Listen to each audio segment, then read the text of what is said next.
श्रीनिवास काफी खुश था।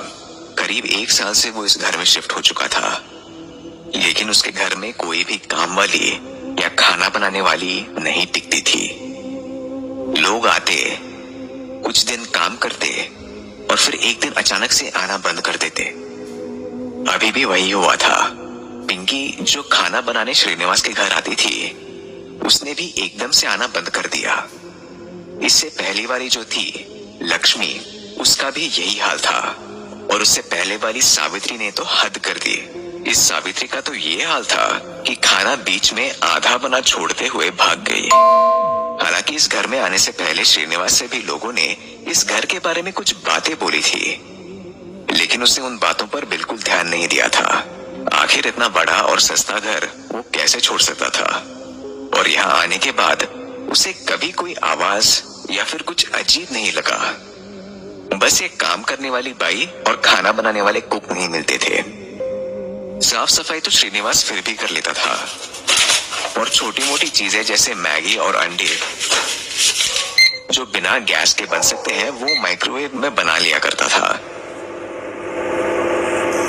लेकिन वो भी जैसे महीने में 1 या 2 बार, वरना हमेशा खाना बाहर से ही मंगवाता था।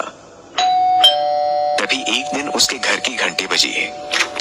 जी सर, मैं देवेंद्र, अय्यर साहब ने बोला कि वो सफाई और कुकिंग के लिए आप किसी को। हाँ, आओ देवेंद्र। श्रीनिवास की जैसे सारी मन की इच्छा पूरी हो गई। सारा काम कर लेते हो, सफाई और खाना पकाना? जी सर, पहले मैं मोती महल होटल में कुक था। Salad, juice, Mughlai, Bengali, Chinese, dosa वोसा, बिरयानी सब कुछ आता है। बस फिर क्या, देवेंद्र उसी दिन से काम पर लग चुका था। घर की सफाई और खाना बनाना दोनों चीजें साथ साथ होने लगी। श्रीनिवास को उसके आने से बहुत आराम हो गया था। कुछ 1 हफ्ते बाद श्रीनिवास ने देवेंद्र को कहा, चिकन बिरयानी बना लेते हो ना? ये लो, कल चिकन और बाकी चीजें भी ले आना। बिरयानी बनाना कल। श्रीनिवास ने देवेंद्र को 2000 का नोट देते हुए कहा। अगले दिन जैसे उसे बोला गया था, देवेंद्र ने बिरयानी बनाई और श्रीनिवास को खिलाई। श्रीनिवास काफी खुश था। उसे बिरयानी का स्वाद बहुत ही बढ़िया लग रहा था। लेकिन पता नहीं क्यों, आज पहली बार बिरयानी बनाने के बाद देवेंद्र थोड़ा खामोश और गुमसुम सा था। वो थोड़ा घबराया हुआ लग रहा था। अगले दिन देवेंद्र जब आया तो श्रीनिवास ने छोले चावल बनाने को बोला और खुद अपने कमरे में काम करने लगा। करीब 2-3 घंटे बाद जब वो बाहर आया तो उसने देखा कि वहां कोई नहीं था, देवेंद्र भी नहीं। किचन में छोले आधे कच्चे गैस पर चढ़े हुए थे और चावल बस भीगे हुए बर्तन में रखे हुए थे। ये ठीक वैसा ही था जैसे पहले पिंकी, लक्ष्मी और सावित्री ने किया था। पता नहीं क्या प्रॉब्लम है इन सबकी। अब वो कर भी क्या सकता था। उसने फोन किया देवेंद्र को, लेकिन बाकी लोगों की तरह उसने भी फोन नहीं उठाया। श्रीनिवास को समझ में आ गया कि ये भी भाग गया बिना बताए। अब कुछ दिन तो उसने फिर बाहर खाने और खुद से सफाई करने निकाल दिए, पर एक समय के बाद उसका बाहर के खाने से मन उठ गया और वो काफी परेशान हो गया। एक दोस्त की सलाह पर उसने अब YouTube से देखकर खाना बनाना सीखने की सोची। उसके पास अब रास्ता भी क्या था। पहले ही दिन उसने राजमा चावल बनाने की सोची। सब कुछ पढ़कर और देखकर वो राजमा चावल बनाने की तैयारी में लग गया। उसने कढ़ाई निकाली और राजमा के मसाले बनाने लगा। धुआं हो ही रहा था तो उसने तुरंत वो चिमनी का बटन दबाकर उसे ऑन कर दिया।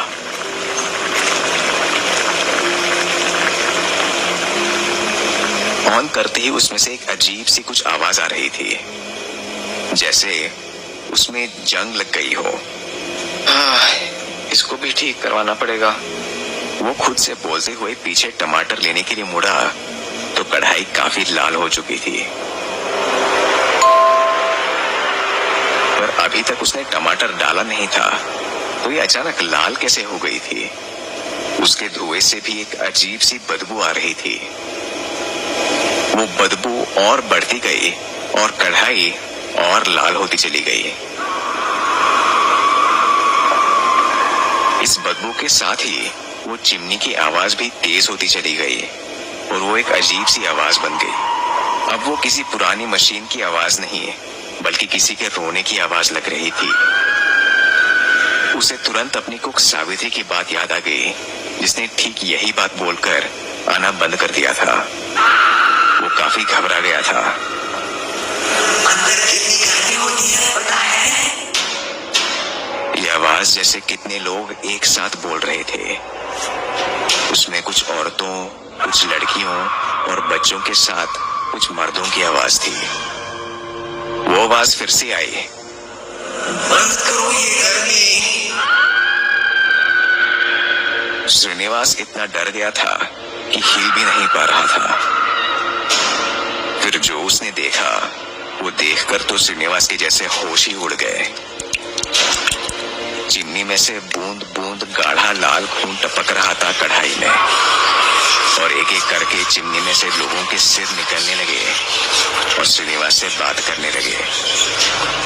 पहले देवेंद्र का सिर, उसके पीछे पिंकी का, फिर लक्ष्मी और बाकी जितने लोगों के सिर निकले उनको तो श्रीनिवास पहचानता भी नहीं था। सारे के सारे सिर पूरे काले जले हुए थे और उनकी गर्दनों से खून लगातार टपक रहा था। उनकी आंखों में जैसे पुतलियां नहीं थी। वो सारे अब श्रीनिवास को देखकर हंसने लगे और हंसते हंसते ही वो बोले, बोला था ना अंदर गर्मी है। तो गैस बंद कर।